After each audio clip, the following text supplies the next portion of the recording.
नमस्कार, आज की बड़ी खबरों में आपका स्वागत है। मैं हूं आपके साथ विभा।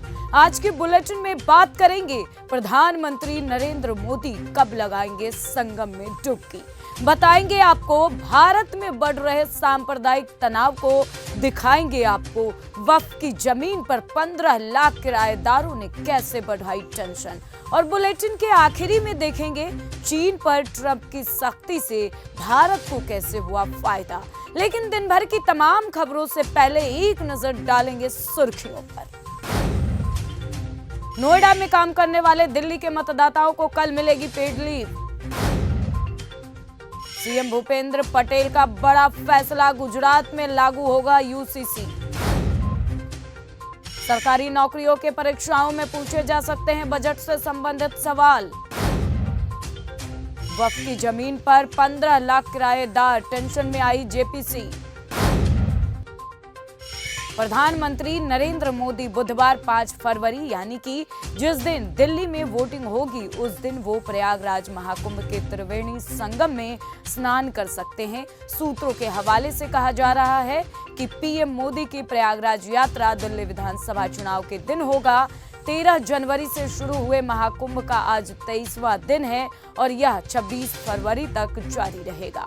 उत्तर प्रदेश सरकार की ओर से जारी आंकड़ों के मुताबिक अब तक 37 करोड़ से अधिक लोगों ने संगम में डुबकी लगाई है। महाकुंभ में स्नान के लिए कई बड़ी हस्तियां भी पहुंची थी, जिसमें से केंद्रीय गृह मंत्री अमित शाह, रक्षा मंत्री राजनाथ सिंह, केंद्रीय मंत्री किरेन रिजिजू, यूपी के पूर्व सीएम अखिलेश यादव और उत्तर प्रदेश के मुख्यमंत्री योगी आदित्यनाथ शामिल हैं। महाराष्ट्र में बीएमसी ने वित्त वर्ष 2025-26 के लिए आज यानी कि मंगलवार को बजट पेश कर दिया है। इस बार कुल 74,427 करोड़ रुपए का बजट पेश किया गया है, जिसमें पिछले साल के बजट 65,180 करोड़ के मुकाबले 14% की बढ़ोतरी हुई है। मुंबई की मूलभूत सुविधाओं के विकास के लिए 43,162 करोड़ का प्रावधान किया गया है। मुंबई महानगर पालिका आयुक्त और प्रशासक भूषण गगरानी ने यह बजट पेश किया है। Centre for study of society and secularism की एक नई रिपोर्ट चौंकाने वाली है। साल 2024 में भारत में सांप्रदायिक हिंसा की घटनाओं में एकदम से 84% की वृद्धि देखी गई है। इसका मतलब है कि पिछले साल के मुकाबले इस साल बहुत ज्यादा सांप्रदायिक दंगे हुए। इस रिपोर्ट के अनुसार साल 2024 में कुल 59 दंगों में से 12 अकेले महाराष्ट्र में हुए हैं, जो देश में सांप्रदायिक तनाव की भयावह तस्वीर पेश करती है। ये आंकड़े बताते हैं कि भारत में सांप्रदायिक तनाव बढ़ रहा है। अलग अलग धर्मों के लोगों के बीच झगड़े और हिंसा की घटनाएं बढ़ रही हैं। वक्फ संशोधन बिल पर बनी संयुक्त संसदीय समिति ने वक्फ संपत्तियों में वर्षों से रह रहे किराएदारों के अधिकारों पर अपनी रिपोर्ट में एक बड़ी चिंता जताई है। रिपोर्ट के पेज नंबर 407 और 408 में बताया गया है कि दिल्ली वक्फ किराएदार कल्याण संघ ने संसदीय समिति के सामने अपनी गंभीर परेशानियां रखी थी और उनका कहना था कि वे पिछले 75 सालों से वक्फ बोर्ड की दुकानों में अपनी रोजी रोटी कमा रहे हैं, लेकिन अब वक्फ उनके साथ अतिक्रमणकारी जैसा बर्ताव कर रहा है, जो पूरी तरह गलत और मनमाना है। रिपोर्ट में बताया गया है कि देश भर में वक्फ की संपत्तियों पर 10 से 15 लाख किराएदार हैं और अकेले दिल्ली के ही 26,000 किराएदार वक्फ की संपत्ति पर हैं। रिपोर्ट में दिल्ली के किराएदारों के हवाले से लिखा गया है कि ये किराएदार 3 पीढ़ियों से वक्फ संपत्तियों पर रह रहे हैं और कई बार अपनी दुकानों की मरम्मत भी की है, लेकिन इसके बदले उन्हें कोई भी मुआवजा नहीं मिला है। झारखंड के मुख्यमंत्री हेमंत सोरेन की पार्टी जेएमएम ने स्थापना दिवस पर बड़ा फैसला लिया। झारखंड मुक्ति मोर्चा ने अपने 46वें स्थापना दिवस पर बीते रविवार को नागरिकता संशोधन अधिनियम यानी कि CAA, UCC और राष्ट्रीय नागरिक पंजी यानी कि NRC को खारिज करने समेत 50 सूत्री प्रस्ताव पारित किया है। स्थापना दिवस कार्यक्रम दुमका के गांधी मैदान में आयोजित किया गया। पार्टी के प्रस्ताव में कहा गया, नागरिकता संशोधन अधिनियम, समान नागरिक संहिता और राष्ट्रीय नागरिक पंजी को झारखंड में पूरी तरह से खारिज किया जाना चाहिए।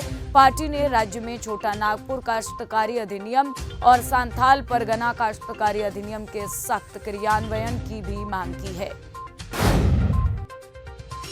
पिछले साल 13 फरवरी से अपनी मांगों को लेकर प्रदर्शन कर रहे किसानों को 1 साल पूरा होने वाला है। ऐसे में 1 साल पूरा होने पर किसानों की ओर से 13 फरवरी को शंभू बॉर्डर पर महापंचायत रखी गई है। इस बीच किसान नेता सरवन सिंह पंडेर ने मोदी सरकार पर जोरदार निशाना साधा है। उन्होंने कहा कि शंभू बॉर्डर की दीवार पंजाबियों को संकेत देती है कि देश की राजधानी में उनकी कोई जगह नहीं है। पंजाब के किसान नेताओं ने बीते शनिवार को कहा कि केंद्रीय बजट किसानों के लिए निराशाजनक है, क्योंकि इसमें फसलों के लिए न्यूनतम समर्थन मूल्य पर कानूनी गारंटी नहीं दी गई है।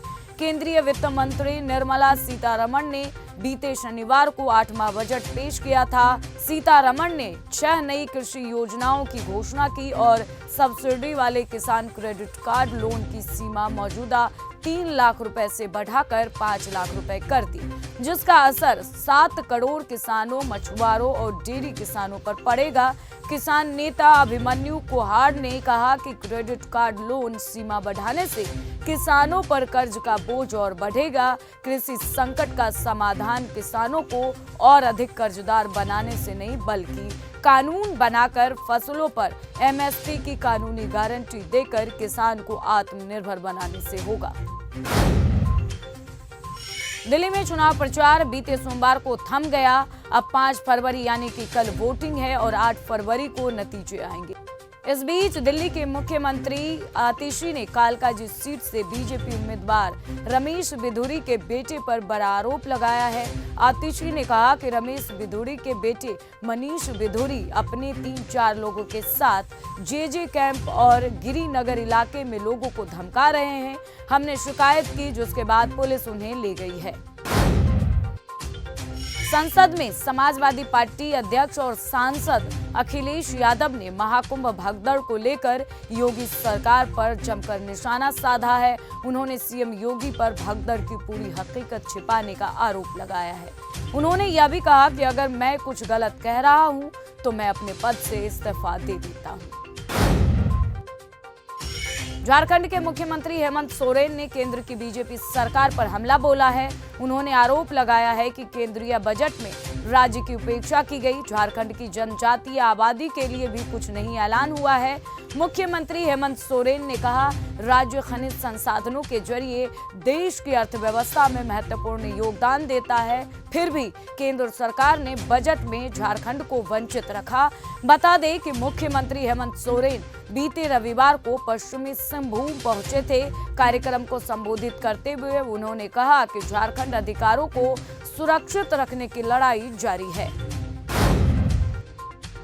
किशनगंज में बांग्लादेश सीमा से महज कुछ दूरी पर बांग्लादेश के जरिए निर्माण कार्य किया जा रहा था, जिसे BSF ने रोक दिया। किशनगंज BSF सेक्टर हेडक्वार्टर के अंतर्गत भारत बांग्लादेश अंतरराष्ट्रीय सीमा के सिंबल डागी BOP पर तैनात BSF 63 बटालियन के जवानों ने ठाकुर गांव में सीमा के 150 गज के अंदर बांग्लादेश के जरिए निर्माण कार्य को देखकर कड़ी आपत्ति जताई और निर्माण कार्य को रुकवाया है। ट्रंप प्रशासन ने अवैध भारतीय प्रवासियों के खिलाफ सख्त कार्रवाई शुरू कर दी है। अमेरिकी दूतावास के प्रवक्ता ने कहा कि अमेरिका अपनी आव्रजन कानूनों को सख्ती से लागू कर रही है और अवैध प्रवासियों को हटा रहा है।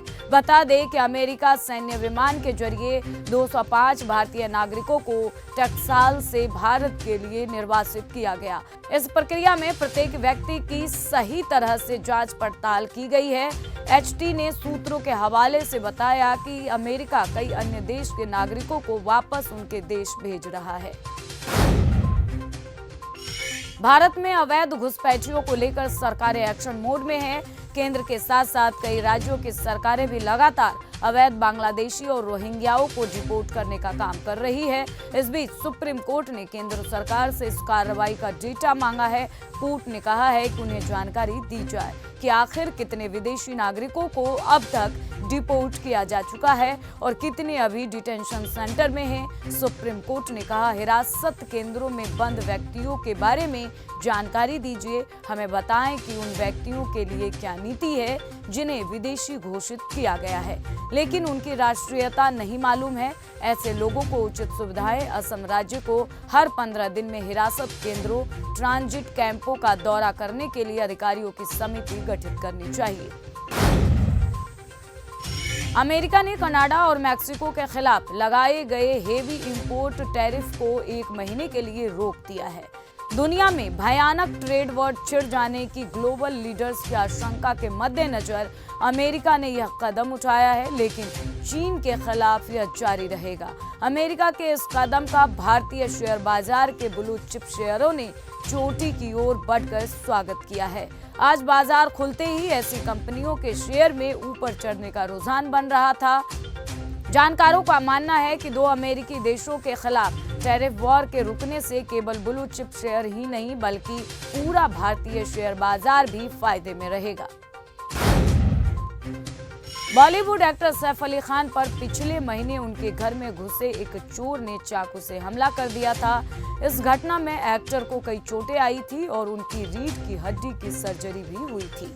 5 दिन अस्पताल में रहने के बाद सैफ अली खान घर लौटे थे। वहीं इस पूरे वाकये के बाद सैफ अली खान पहली बार पब्लिकली स्पॉट हुए। एक्टर ऑल डेनिम लुक में अपनी film jewel thief the red sun chapter के प्रमोशन के लिए एक इवेंट में पहुंचे थे। इस दौरान एक्टर ने कहा, यहां आपके सामने खड़ा होना बहुत अच्छा लग रहा है और यहां होना बहुत अच्छा लग रहा है। फिलहाल इस बुलेटिन में बस इतना ही। देश और दुनिया की तमाम खबरों को देखने के लिए आप बने रहिए हमारे साथ। नमस्कार।